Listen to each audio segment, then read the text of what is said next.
Muy buenos días, hermanos. Abran sus Biblias, por favor, en Apocalipsis 14:8. Continuamos en esta mañana con nuestro apasionante estudio, con nuestra aventura analítica del libro de Apocalipsis bajo nuestro eslogan: Jesucristo, Cordero Vencedor. Nuestro polo a tierra, nuestra médula espinal, nuestra guía hermenéutica para no desviarnos. El capítulo 14, en la segunda parte, nos habla del mensaje de 3 ángeles.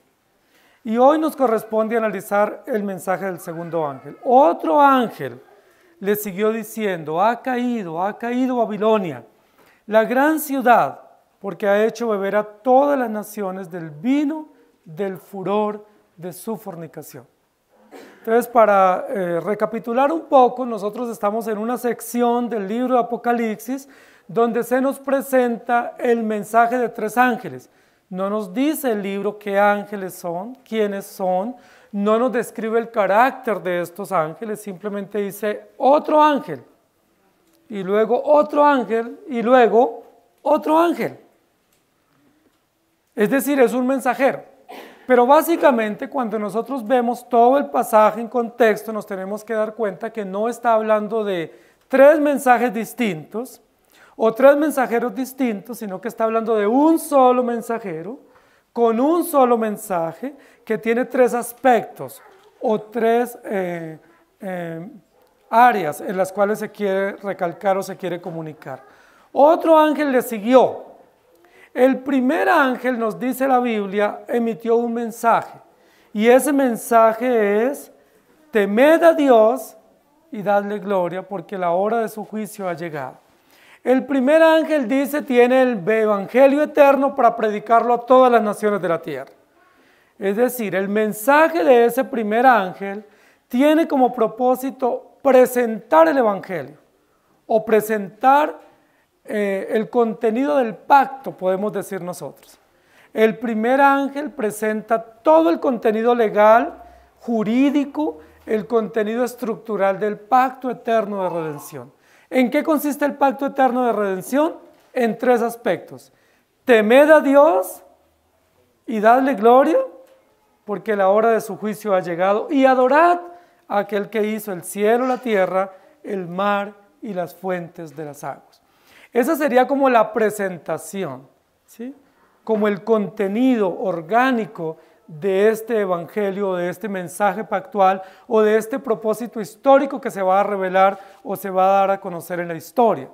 Ahora aparece un segundo ángel, que hemos dicho que no es segundo y que no tiene otro mensaje, sino que es el mismo mensaje, el mismo propósito, y ahora nos va a hacer una gran notificación. Y esta parte es importante y ruego que ustedes estén bien atentos. El mensaje que nos ocupa hoy tiene que ver con una notificación. Es decir, ya se establece un proceso jurídico, o se establece una presentación jurídica argumentada de un mensaje o del evangelio, que es el pacto eterno, y ahora se va a notificar a las partes. Las partes tienen que notificarse, y una de esas partes que va a ser notificada tiene que ver con los que están en contra del pacto eterno de redención, en este caso Babilonia. El mensaje comienza diciendo: ha caído, ha caído. Y esta es una figura retórica que se llama repetición o reiteración, ¿sí? Donde se enfatiza o se reitera o se recuerda, de tal manera que esta frase o esta figura retórica de repetición nos muestra un énfasis. Y ese énfasis lo que muestra es la importancia de lo que se va a decir. Es decir, aquello que se va a decir de aquí en adelante es muy importante. Es tan importante de tal manera que se llama la atención con una reiteración. Ha caído, ha caído. Algo así como: escuchen por favor lo que se va a decir. Pongan atención porque es urgente, es importante y es trascendente lo que se va a decir. No lo pasen por alto, no lo descuiden, no piensen que es algo subyacente a la presentación. Es parte integral de la presentación, es una notificación importante, no es independiente, hace parte integral. Por favor, escuchen. Ha caído, ha caído. ¿De qué va a hablar el mensaje en esta mañana?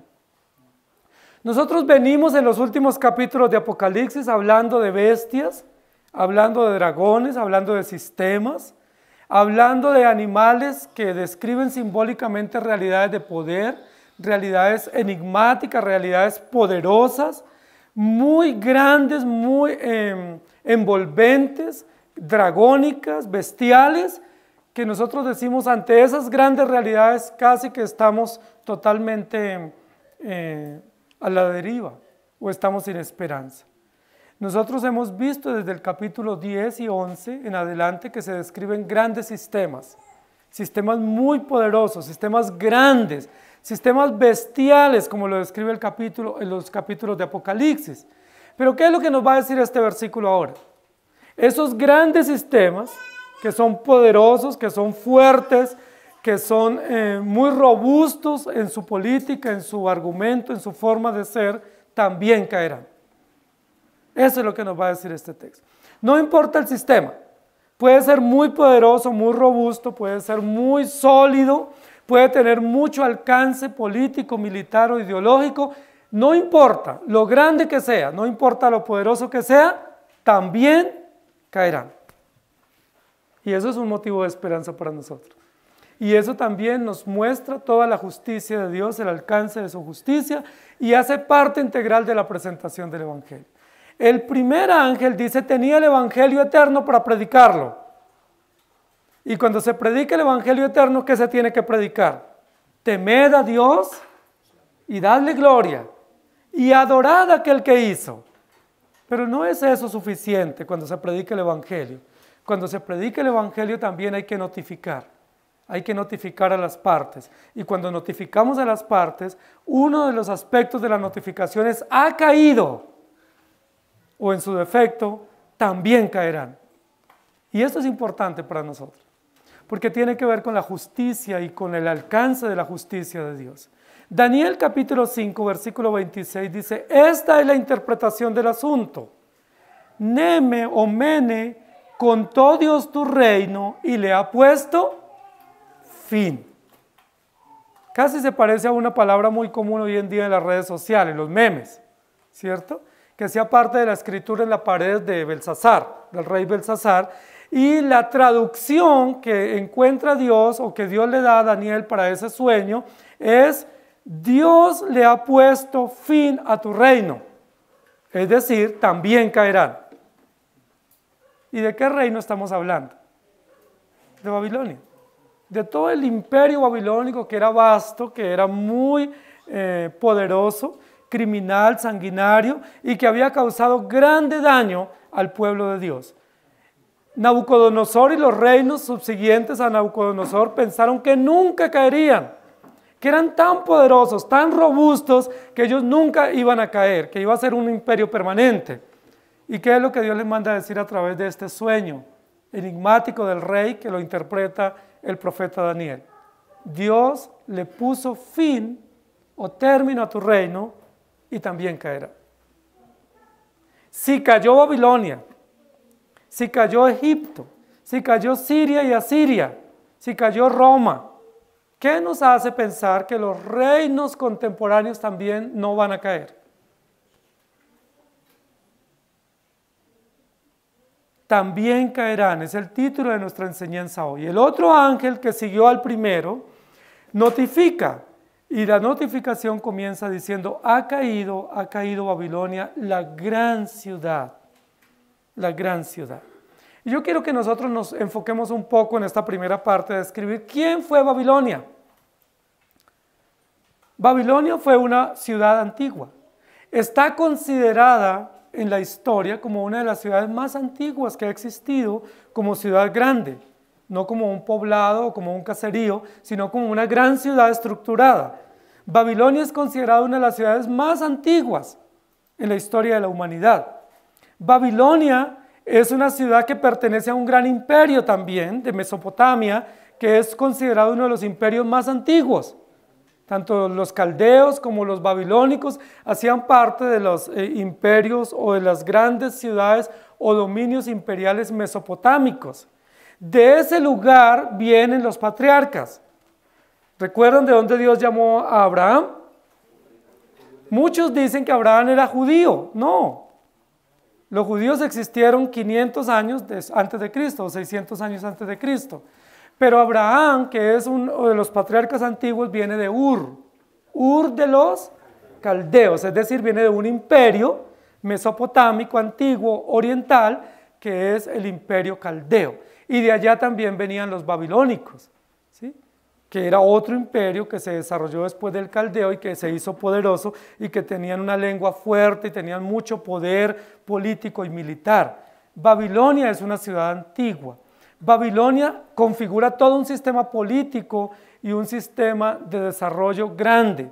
Babilonia es la cuna de la ciencia antigua. Se conoce Babilonia como la cuna de la ciencia, la medicina, el arte. De allá viene todo eso que nosotros hoy tenemos como medicina, arte, desarrollo, ciencia, tecnología. No viene de la era contemporánea, viene de la edad antigua del Oriente, es decir, de Babilonia. Babilonia es un imperio y un nombre que nos representa conocimiento, autoridad, poder, desarrollo, política. Pero recuerden que de Babilonia, o la raíz de Babilonia es Babel. Y cuando recordamos ese nombre, inmediatamente vienen a nosotros muchos recuerdos, y los niños posiblemente recuerdan imágenes de películas que han visto de la torre de Babel. Babilonia, la raíz de Babilonia es Babel. Babilonia o Babel significa la cuna de los dioses. Es decir, que Babilonia es una ciudad o un imperio politeísta. Es decir, donde hay muchos dioses, donde hay una libertad para adorar muchos dioses, donde hay libertad para la ciencia, libertad para el arte, donde hay libertades para lo que uno quiera. Es la cuna de las libertades, es la cuna de los derechos.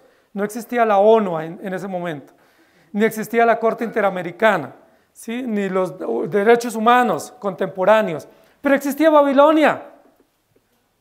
Y Babilonia era abanderada de derechos humanos, de desarrollo, de libertades, de conocimiento, de politeísmo, de libre pensamiento, libre desarrollo de la personalidad. Eso es Babilonia. Por eso, aunque Babilonia significaba la puerta de los dioses, Dios le da un nuevo nombre.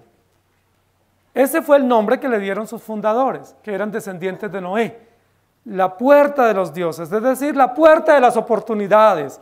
Has llegado a la gran ciudad donde puedes hacer lo que tú quieras. Tienes todas las oportunidades, tienes la puerta abierta para que hagas lo que quieras, para que te desarrolles, para que logres tus antojos, para que logres tus planes y tus propósitos.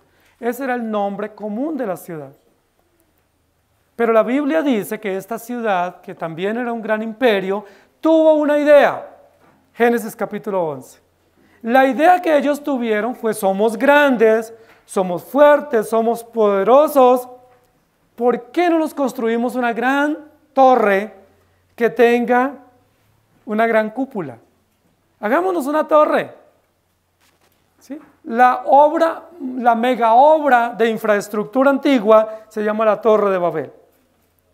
Es decir, la torre de las oportunidades. La torre que es la puerta abierta para lograr los planes que nosotros querramos. Y entonces estos ciudadanos muy inteligentes, muy entusiastas, diríamos hoy muy proactivos, se pusieron en la gran tarea de construir una gran torre. Ellos tenían dos finalidades con esa torre. Una, llegar donde Dios. Porque ahí lo dice el capítulo 11 de Génesis: hagámonos una torre que llegue hasta la cúspide, que llegue hasta Dios. Y el segundo interés que ellos tenían era: hagámonos un nombre. Es decir, que nuestro nombre pase a la historia. Que tengamos un nombre famoso que pase a la historia. Y efectivamente pasó a la historia. Babel es signo de confusión. Babel, Dios le da un nuevo nombre, que es el nombre que tenemos que aceptar como legítimo, que habla del carácter de la ciudad, del carácter del propósito de este imperio. Y ese nombre se llama confusión o perversión. Entonces, mientras los de Babilonia o Babel piensan que es la puerta de las oportunidades, de los derechos y el desarrollo, Dios le da un nombre. Babel significa confusión y perversión. ¿Con cuál nombre nos quedamos? Puerta de oportunidades, derechos, desarrollo, libre pensamiento.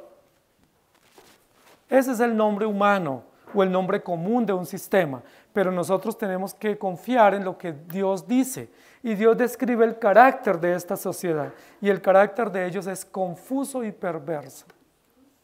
Es decir, Babilonia es la cuna de la confusión de la ciencia sin Dios, porque hay verdadera ciencia, la medicina, pero la medicina sin Dios, donde los médicos se creen autoridad y se creen dueños de la vida, porque la verdadera medicina sí existe, aquellos médicos que se someten a Dios. Babilonia es la cuna del arte, pero el arte sin Dios, la cuna de las oportunidades, pero sin Dios. Es decir, Babilonia configura todo un sistema de rebeldía y de oposición a Dios. ¿Qué fue lo que dijeron en ese momento esta sociedad? Hagámonos una torre que llegue hasta Dios. Pero miren lo interesante, ustedes no sé si ya están en Génesis 11, pero podemos acercarnos al texto, y el texto dice de la siguiente manera, porque eso nos muestra algo importante. Hagámonos, versículo 4, edifiquemos una ciudad y una torre cuya cúspide llegue al cielo y hagámonos un nombre. Pero mire la razón que tienen. Por si fuéramos esparcidos sobre la faz de la tierra. ¡Qué proactivos! ¡Qué capacidad de discernimiento, de sagacidad sobre los tiempos! Por si fuéramos esparcidos, pues ya nos hicimos una torre y ya tenemos un nombre con el cual ser famosos y perpetuarnos o inmortalizarnos en la historia de la humanidad. La pregunta es, ¿lo lograron? Claro que lo lograron. Se hicieron una torre, no llegaron al cielo, pero sí quedaron notificados desde allá. Y quedaron notificados como una sociedad perversa, confusa y resistente al plan de Dios. Entonces, ¿qué es lo que representa Babilonia? Babilonia representa un imperio antiguo, una sociedad antigua, un reino poderoso, un reino importante y un reino que también tenía una base moral.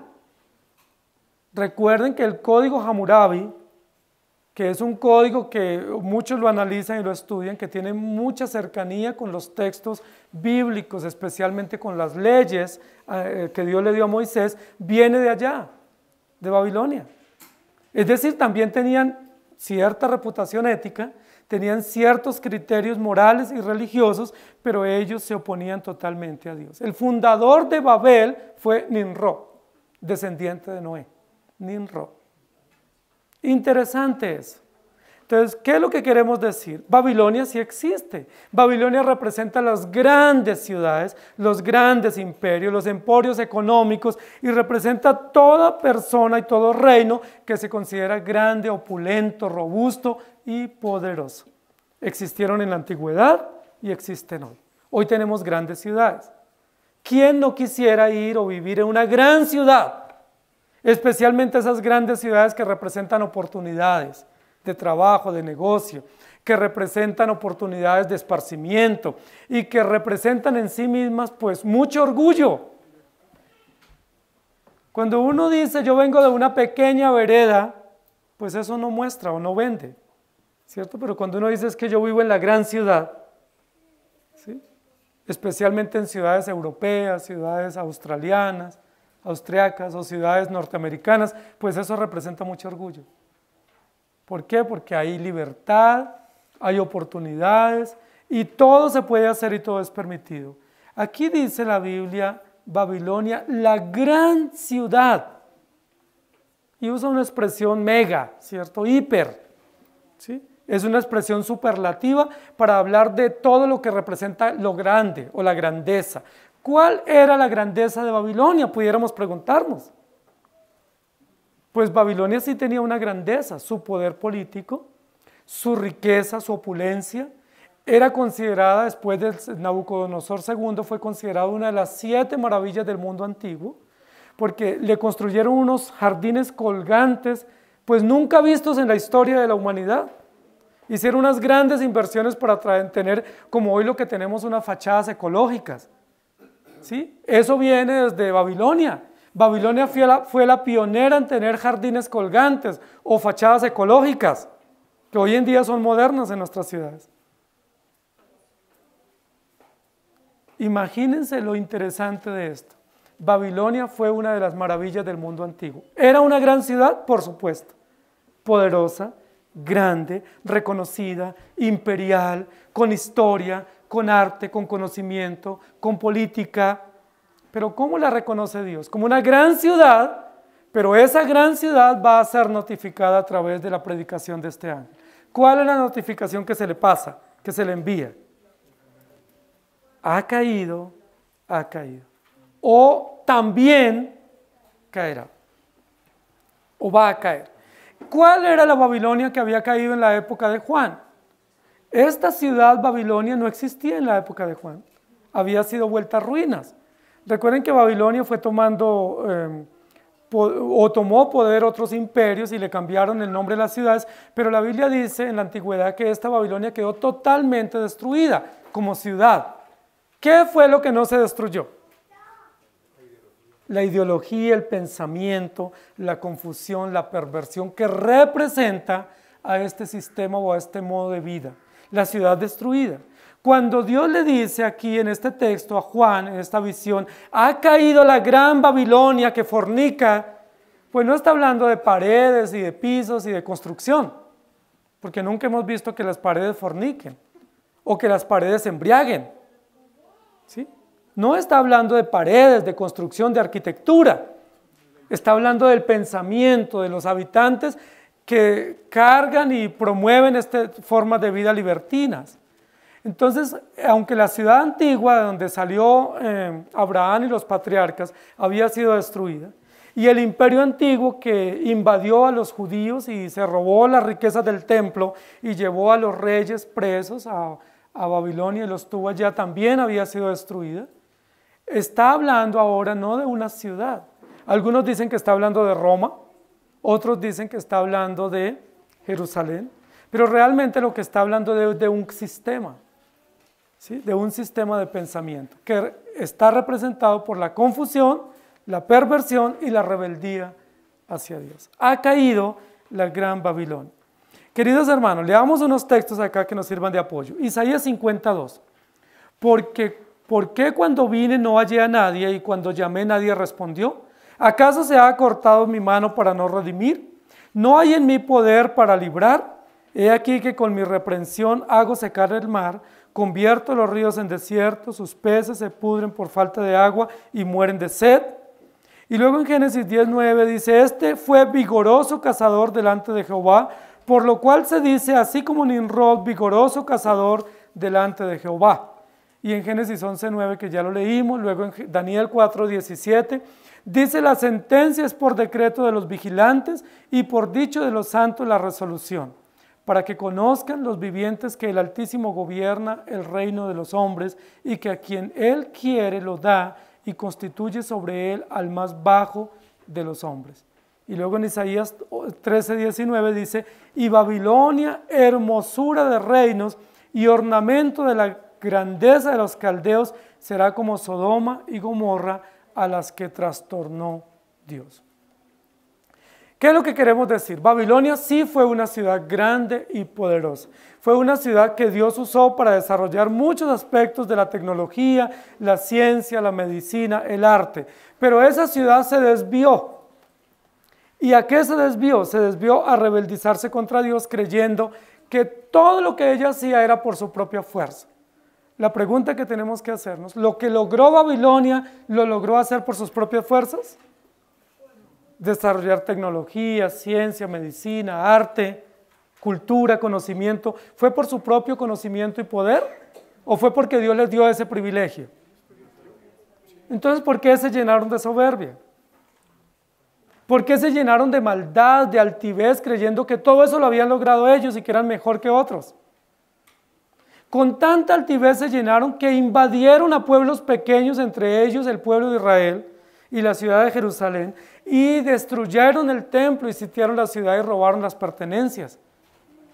¿Por qué los grandes siempre quieren ser más grandes? ¿Por qué los poderosos siempre quieren tener más? ¿Por qué el rico no se sacia? Esa es una gran denuncia que Dios hace en el Evangelio. Dios le permite a alguien tener riquezas, ¿y qué hace el hombre rico con sus riquezas? ¿Se sacia? ¿Se satisface? Él dice, yo quiero más. Y quiero más, y así sucesivamente, y nunca se sacia. Y Dios dice, también caerás. Y así sucedió con Babilonia. Ahora, ¿cuál es el problema de esta ciudad? El problema no fue solamente que Babilonia fue un imperio poderoso y que cayó. El imperio antiguo cayó. ¿Cuál fue el mayor problema de este imperio? ¿Qué es lo que la Biblia dice? Fue que Babilonia, este sistema o este gobierno antiguo, este imperio antiguo, infectó a todas las naciones del mundo con ese modo de vida. Y eso es lo mayor, eso es lo más peligroso, eso es lo grande de este versículo. Babilonia no solamente se rebeló contra Dios, sino que logró infectar, como un virus, ¿sí? Infectar el pensamiento de toda la humanidad, de todos los reinos pequeños y de toda la sociedad. ¿Qué infección causó en el pensamiento humano? Los llenó de confusión, los llenó de perversión y les dio la idea de que es bueno y que vale la pena rebelarse contra Dios. Es decir, si tú vives sin Dios te va a ir bien. Levántate contra Dios y vas a lograr cosas. No vas a tener quien te legisle, no vas a tener a quien rendir cuentas. Si te opones a Dios, posiblemente progresas y vas a ser la puerta de las oportunidades. Ustedes saben, queridos hermanos, que esta ciudad donde Dios nos ha puesto es una ciudad que se ha llamado, algunos la han llamado la Atenas del siglo XXI de Sudamérica. La Atenas suramericana. Y ustedes saben qué representó Atenas en el pensamiento griego, ¿cierto? Atenas y Atenea en el pensamiento griego y donde Pablo fue y predicó. Atenas era también el lugar de los epicúreos, los estoicos, y fue la cuna del humanismo y de la perversión. Es decir, nosotros pudiésemos ser llamados la Atenas, ¿a ustedes les parece que sería una buena mención? ¿O es nefasto que nos llamen a nosotros la Atenas suramericana? Es decir, si nosotros aceptamos que estamos en una ciudad considerada la Atenas del siglo XXI, aterrémonos, porque probablemente lo único que le espera es destrucción, como Sodoma y Gomorra, esta gran ciudad. ¿Por qué? Porque Atenas, al igual que Babilonia, representan confusión, perversión y rebeldía, es decir, una sociedad que vive sin Dios, que se las arregló sin Dios y que piensa que todo lo que tiene, lo tiene por sus propios méritos y que no tiene por qué agradecer ni rendirse a códigos absolutos, morales y de fe. Babilonia logró infectar a toda la sociedad. Y uno dice, ¿cómo lo afectó? Muy bien, interesantísimo lo que sucedió en Génesis 11. ¿Recuerdan qué sucedió? Antes ellos dijeron, hagámonos una torre cuya cúspide llegue al cielo y hagámonos un nombre. Ese nombre se llama confusión y perversión. ¿Sí? Hagamos un nombre por si somos esparcidos. ¿Y recuerdan qué sucedió después de que se hicieron la torre? Fueron esparcidos. Y como fueron esparcidos, ¿a dónde llegó ese nombre que ellos se habían construido? En todos los rincones del mundo. En todos los idiomas, todos los seres humanos, todos los gobiernos, todas las personas tenemos implícito esa infección, ese virus que nos tiene asediados, que es el virus de hacernos un nombre y de creer que somos superiores a Dios, o por lo menos iguales o parecidos.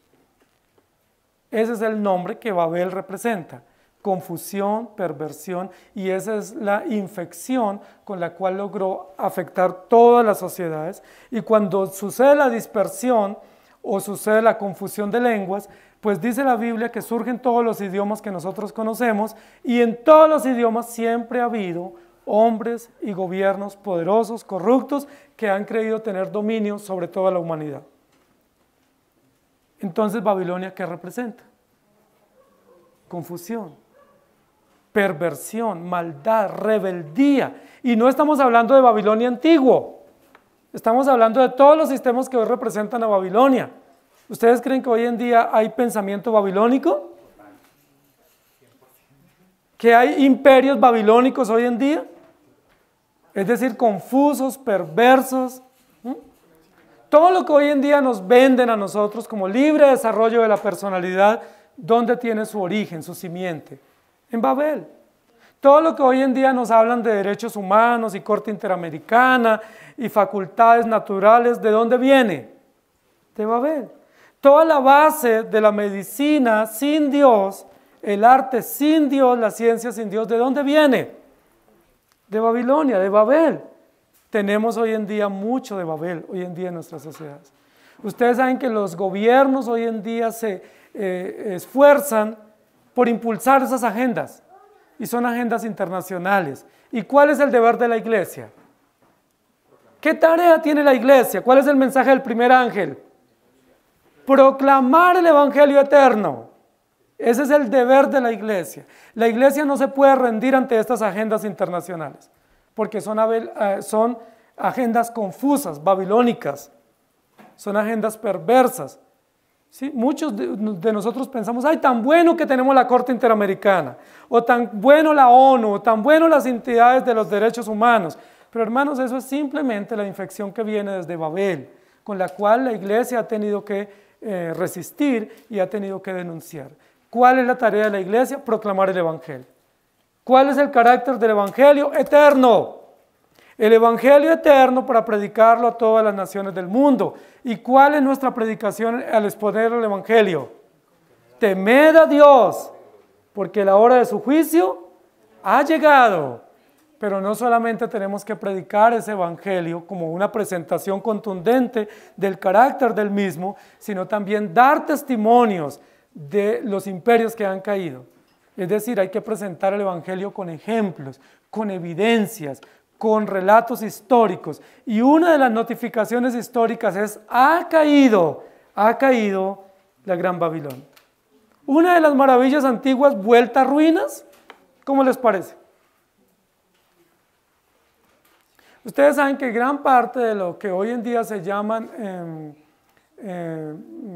la arquitectura antigua y que es patrimonio universal de la humanidad que se visita, esas realidades o esas estructuras o esas ruinas que tenemos y que visita la gente en muchos lugares del mundo, lo que muestran son monumentos que quedaron a la rebeldía y a la confusión. Así tenemos en Sudamérica algunos, ¿cierto? ¿Sí? Los incas, en Centroamérica y Norteamérica tenemos también, tenemos en Europa, tenemos aquí mismo en nuestra ciudad en el Caribe, ¿sí?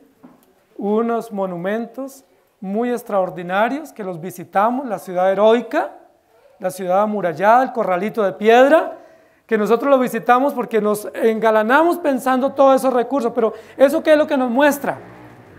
Que hubo soberbia, maldad, confusión, ¿sí? Que esos monumentos, aunque tengan valor histórico y patrimonial, nos muestran que fue cuna de violaciones, que fue cuna de maltratos y que fue donde más se intimidó a los indios, a las indias, a los pobres, a los negros, y que eso es un epicentro de maldad en una gran ciudad.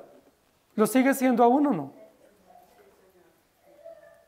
Sigue siendo esa gran ciudad de nuestro Caribe colombiano, una ciudad cuna de perversión y de inmoralidad que representa la inmoralidad de todo el país. ¿Sí? Violencia contra los niños, violencia contra la mujer, prostitución, inmoralidad, tráfico. No pensemos que eso es simplemente cultura y patrimonio. Muchas veces vamos a ver esos lugares y decimos, qué maravilla, qué arquitectura tan famosa. No, detrás de esa arquitectura, debajo de esas peñas y edificios y estructuras de construcción tan hermosas, ¿qué hay? Sangre, violencia, injusticia, muerte. Yo visité en una ciudad suramericana un templo famoso, una catedral famosa, de las más grandes y famosas de Sudamérica. Pero la historia es que debajo de esa catedral hay centenares de muertos, miles de muertos fueron sepultados ahí. Fueron puestos ahí como una fosa y luego construyeron una catedral. Y uno va y mira la catedral hermosa, pero ¿qué representa esa catedral? Perversión, violencia, inmoralidad, injusticia, y así todos los monumentos que nosotros tenemos. Hermanos queridos, Babilonia representa confusión y perversión. Son muchos los que dicen que Babilonia representa una iglesia desviada. Eso no es cierto. En ningún lugar la Biblia dice que Babilonia representa una iglesia. Muchos dicen que la iglesia babilónica es la iglesia católica romana. Otros dicen que la iglesia babilónica es la iglesia cristiana desviada. La Biblia no dice eso. Babilonia nunca ha sido iglesia. Babilonia nunca ha sido sistema religioso. Babilonia nunca ha sido cristiana. Babilonia siempre representa la maldad y la resistencia. política, ideológica, militar, humana, antagónica a la fe verdadera. Entonces no pensemos que una iglesia desviada es como una iglesia babilónica o como una gran ramera. No, señores. Cada cosa en su lugar. ¿Sí? La iglesia es una cosa y los sistemas que se oponen a la iglesia son otros. Babilonia representa todo lo que se opone a Dios, que infecta a las naciones con doctrinas, con enseñanzas, con dogmas políticos, pero que terminan siendo satánicos, inmorales y perversos.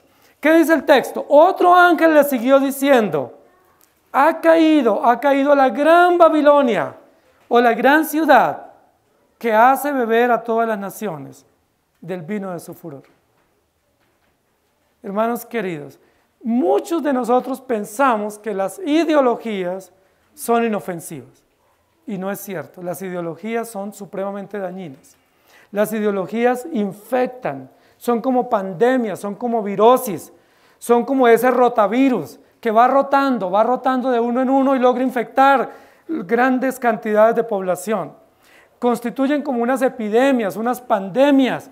Las ideologías modernas son como las pandemias antiguas que destruían poblaciones. Las ideologías dañan. Babilonia representa cuna de ideologías políticas, sociales, morales y civiles. Y Babilonia infecta todas las naciones.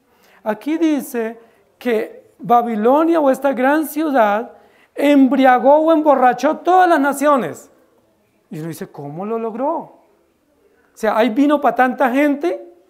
¿Para embriagar a todas las naciones y emborracharlas con ese mismo vino dañino y confuso?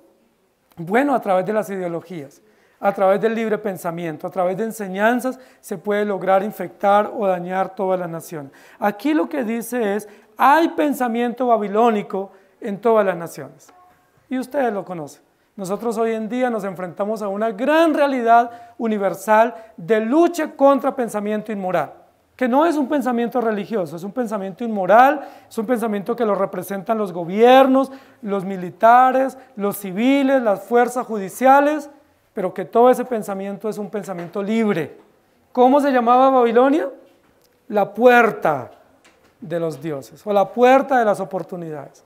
¿Cómo se le llama a nuestra gran ciudad? La ciudad de las oportunidades. Muchos de ustedes han llegado a esta ciudad porque dicen, es que aquí es donde hay oportunidades de trabajo. Y por supuesto hay oportunidades de trabajo, pero también hay otras oportunidades. En una gran ciudad no solamente hay oportunidad de trabajo, hay otras oportunidades.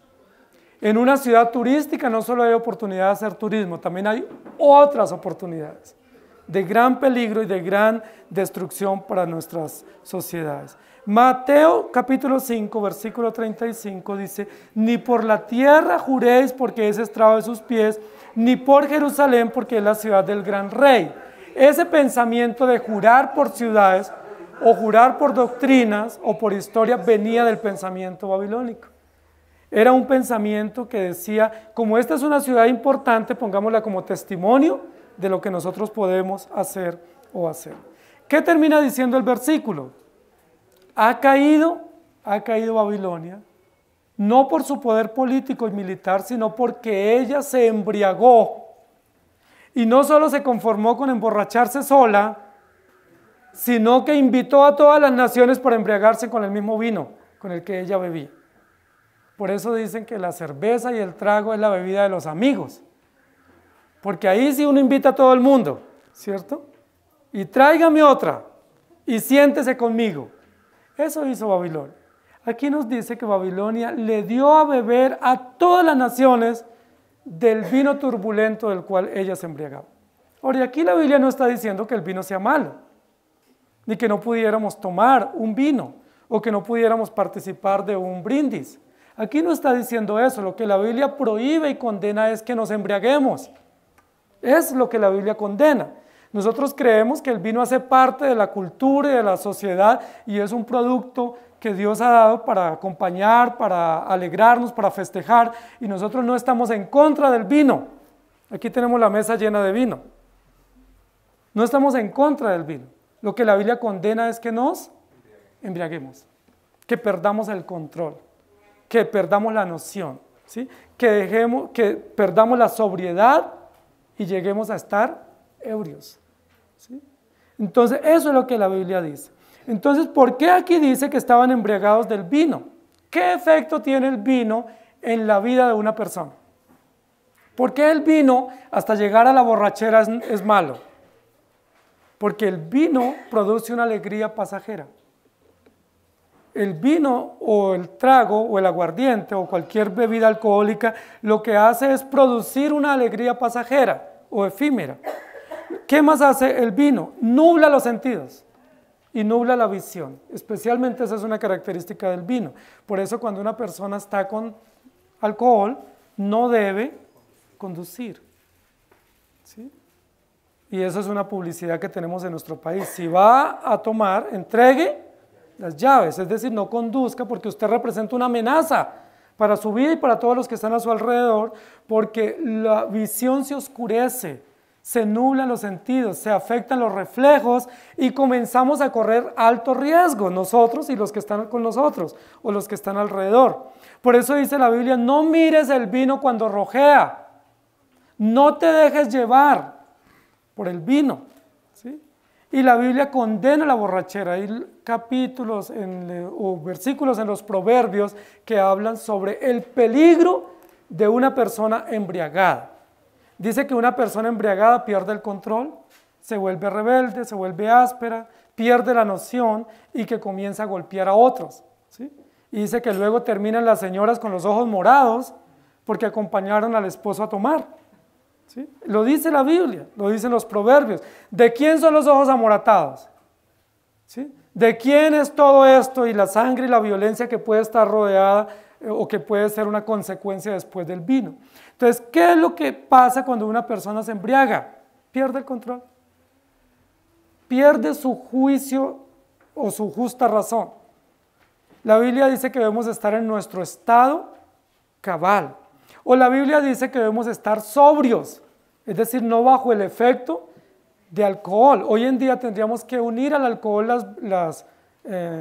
las drogas y todos los alucinógenos, porque esos hacen parte de cómo las jóvenes especialmente hoy en día pierden la noción de la realidad y dicen que quieren distraerse y pues elevarse un poco, y se elevan a veces demasiado.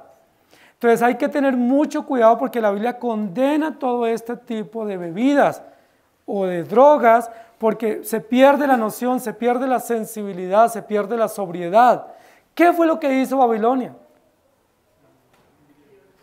Perdió la sensibilidad. ¿Hacia quién y hacia qué? Hacia Dios. Se cauterizó y eso hace el vino. Nubla, insensibiliza y quita el estado de sobriedad o racional. Queridos hermanos, nosotros necesitamos estar sobrios. Los creyentes tenemos la sobriedad que nos da el Evangelio, que nos da la palabra. Nosotros no estamos nublados en nuestros sentidos. Antes lo estuvimos cuando estábamos en Babilonia. Pero Babilonia no tiene juicio racional correcto, porque está bajo el efecto de una droga. La droga de la rebeldía, la droga de la insensibilidad, la droga de la confusión contra Dios. Es decir, nosotros vivimos en una sociedad drogada, no por fármacos simplemente médicos, sino drogada por su rebeldía contra Dios. Y cuando una persona se rebeldiza contra Dios, pierde su razón. ¿Por qué dice la Biblia que Babilonia había hecho beber a todas las naciones del vino que ella bebía? Era un vino oriental famoso, ¿cierto? Mesopotámico antiguo, ¿sí? Posiblemente un vino bien añejo, ¿sí? Dicen que entre más añejo es mejor, ¿sí? Claro, entre más añejo, más historia y más efecto y más consecuencia. El efecto de este vino es que nos lleva a embriagarnos. ¿Embriagarnos de qué? De placer, de rebeldía, de confusión, de maldad, de perversión.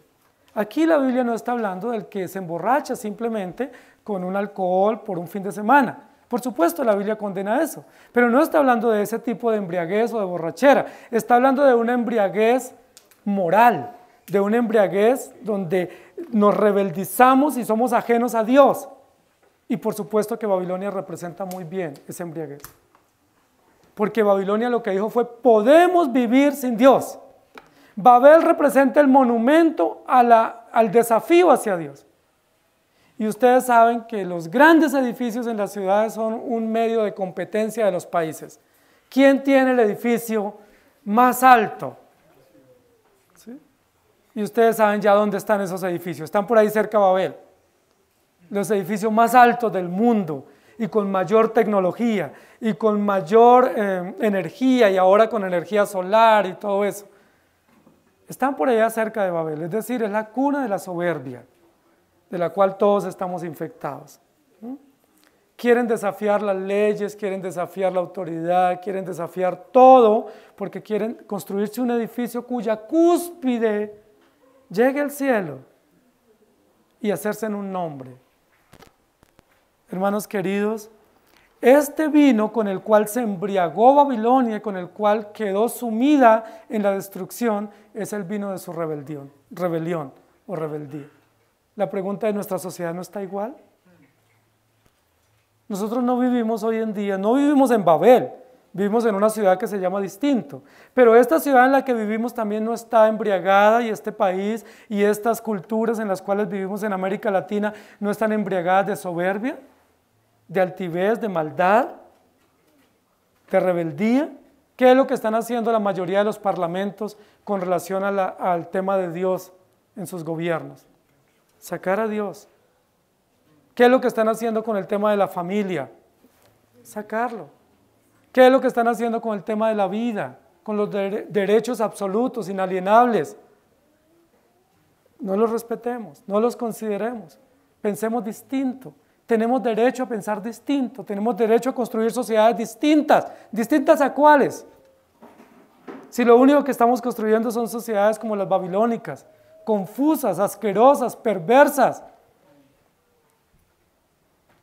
¿Ustedes saben que esa banda que debía tocar esta semana en Bogotá viene de un dios babilónico? Marduk es el nombre de uno de los múltiples dioses babilónicos. Y es un nombre que aparece en la Biblia en varios lugares, pero no aparece como Marduk, aparece como Merodach, que es el mismo Marduk. El dios de la blasfemia, el dios de la rebeldía, es un culto a la rebeldía, a la resistencia, a la moral. Es Merodach, que invadió a los judíos en varios lugares, a los hebreos en Israel y que los llevaron cautivos. Merodach, el dios babilónico, es el Marduk de hoy. ¿Qué representa? Confusión, rebeldía, maldad, resistencia, blasfemia contra Dios. Pero ¿cuál es el deber de la iglesia? Proclamar el evangelio. No tenemos más deber, tenemos un solo deber y ese es el propósito del texto. El propósito del texto es decirnos, no importa que haya blasfemia en el mundo. Si vivimos en Atenas, si vivimos en Babilonia, si vivimos en Sodoma, en Gomorra, eso no interesa. Lo que interesa es qué predicamos. ¿Qué creemos nosotros? ¿Qué representamos? ¿Se acuerdan en la oración de Abraham por Sodoma y Gomorra? Si hubiese siquiera 10 justos, ¿destruiría la ciudad? Y la respuesta es, si hubiese siquiera 10 justos, yo no destruiría la ciudad, por amor a esos 10. ¿Cuál es nuestro deber si vivimos aún en sociedades perversas como las nuestras? En las grandes ciudades, las mega ciudades con mega obras y mega oportunidades, y mega sistemas de perversión y corrupción. ¿Cuál es nuestro deber? Predicar el evangelio eterno. ¿Qué dice el evangelio eterno? Temed a Dios y dadle gloria porque la hora de su juicio ha llegado o está llegando o se aproxima o es inminente y adorad a aquel que hizo. Pero ¿qué más debemos hacer en la presentación de ese evangelio? Notificar a los sistemas. Esa es una tarea que tiene la iglesia. La iglesia y los predicadores tenemos la tarea obligatoria de notificar. ¿A quiénes vamos a notificar? Al mundo entero, a los grandes, a los poderosos, a los confusos, a los rebeldes, a los que representan estos sistemas perversos de maldad. ¿De qué los debemos notificar? De que van a caer. Ellos también van a caer. ¿Por qué? Nosotros no queremos que caigan, no nos interesa que caigan, no es nuestra decisión que caigan, pero van a caer. ¿Por qué? Porque hace parte jurídica del Evangelio. Es parte integral del mensaje. Predicamos el Evangelio. Teman a Dios y los que no teman también caerán. Y como ejemplo histórico, como ejemplo antiquísimo, tenemos a Babel o a Babilonia.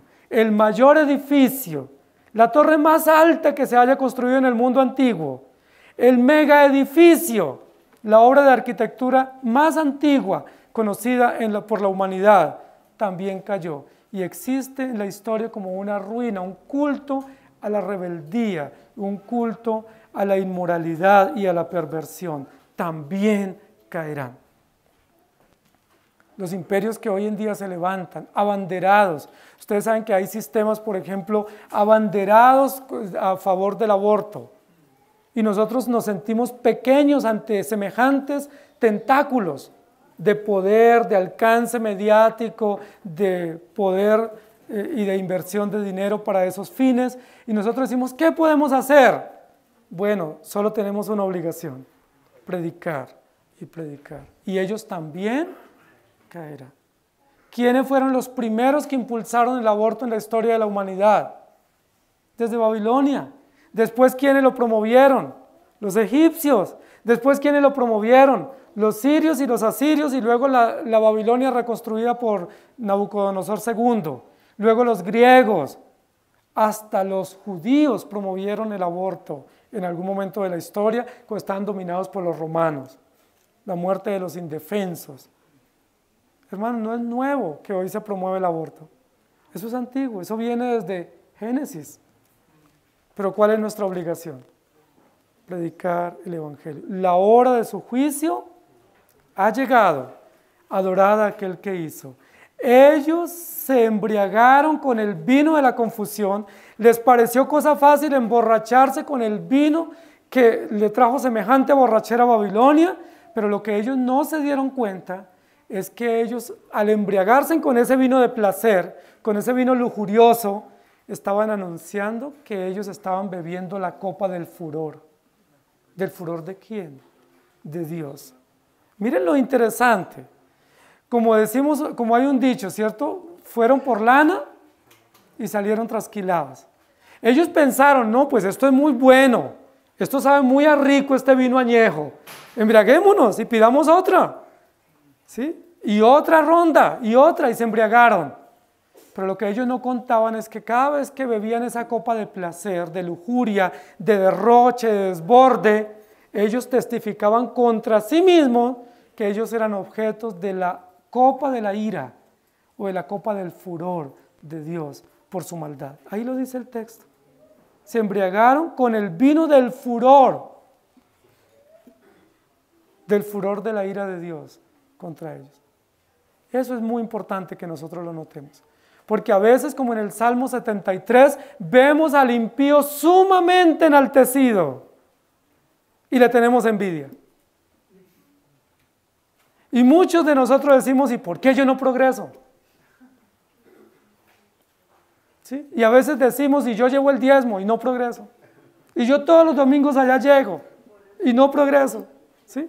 Y yo trato de ser justo y trato de ser bueno y trato de no portarme tan mal. ¿Y por qué no progreso? Pero el otro, de la noche a la mañana, con edificios, con riqueza, con opulencia, y le da rienda suelta a su placer. Dice la Biblia, logra con creces los antojos de su corazón. Se le brotan los ojos de lujuria y lo logra hacer.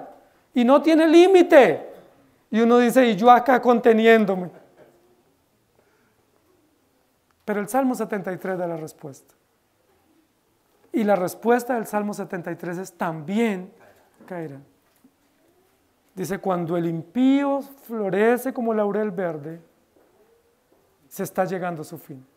Cuando usted vea ese laurel verde, el impío como laurel verde que crece y tiene un follaje, prepárese porque el siguiente paso es su caída. Y no necesitamos venganza, simplemente saber que ese es el orden lógico de cómo Dios ha determinado las cosas y cómo le permite al impío derrochar, tener placeres y lujuria, pero sabiendo que lo que él está haciendo es bebiendo la copa del furor. Así que cuando veamos esos impíos, que pueden ser vecinos nuestros o amigos nuestros y a veces familia nuestra, que los vemos progresar y añadir heredad a heredad y riquezas y viajes y placeres sin límite, pues no les tengamos envidia. ¿Saben qué debemos hacer? Predicarles el Evangelio, porque ellos también caerán. Cada vez que ellos tienen placer, cada vez que ellos se embriagan de su placer, cada vez que ellos se ufanan de ese placer del cual tienen, lo que ellos están es bebiendo la copa de la ira del furor de Dios. Eso lo sabemos nosotros, eso lo podemos predicar. Históricamente hay monumentos a esa destrucción jurídica que Dios trae contra los imperios. Todos los imperios antiguos han desaparecido. No hay vestigio de esos imperios, solamente hay algunas ruinas. Fueron totalmente devastados. Imperios europeos, imperios orientales, antiguos, del lejano oriente, pero aquí imperios también en América. Esos imperios tan desarrollados que existieron en América, tan famosos en su escritura, en su gobierno, en su contabilidad, en su lenguaje, en todo su sistema jurídico, solamente quedaron vestigios. ¿Por qué? Porque todos ellos se construyeron bajo injusticia, bajo rebeldía y bajo la confusa perversión babilónica o de Babel. Entonces, ¿cuál es el mensaje que nos queda? Que esos grandes también caerán y que ustedes y yo tenemos el privilegio de predicar el Evangelio. El primer ángel se levanta y emite una voz fuerte y potente y urgente: predicad el Evangelio eterno del temor a Dios, porque su juicio ha llegado, y avísenle a los grandes que les queda poco tiempo. Ese es el mensaje de hoy. Predicamos el temor de Dios, predicamos la honra y la gloria de Dios, pero notificamos a los poderosos. Y hoy nuestra prédica, tomando el texto bíblico de Apocalipsis 14:8, es una notificación a esta sociedad. Tenemos que notificar a esta sociedad y a este gobierno y a este sistema jurídico que tenemos, a este Congreso. Hay que notificarlos. Si ellos no se arrepienten, si ellos no vuelven sus ojos a Dios, si ellos no se doblegan ante el autor y consumador y no le temen y no le glorifican, ellos también caerán. Y pasarán nuestros gobiernos sin pena ni gloria a engrosar el panteón de los derrotados y de los que han sido ajusticiados por Dios porque se rebelaron contra Él. Que el Señor nos ayude y que nosotros entendamos que si pasamos carencias o pasamos adversidades es propio de los que temen a Dios. Y si Dios nos engrandece, pues le demos gracias a Dios y no nos ufanemos. Si Dios nos da privilegios y nos da bendiciones materiales, que esas bendiciones nos sirvan para humillarnos más delante de Dios y no para que nuestro corazón se llene de soberbia y de altivez. Que el Señor nos ayude, porque el que se engrandece será humillado, pero el que se humilla será enaltecido. Que el Señor nos ayude.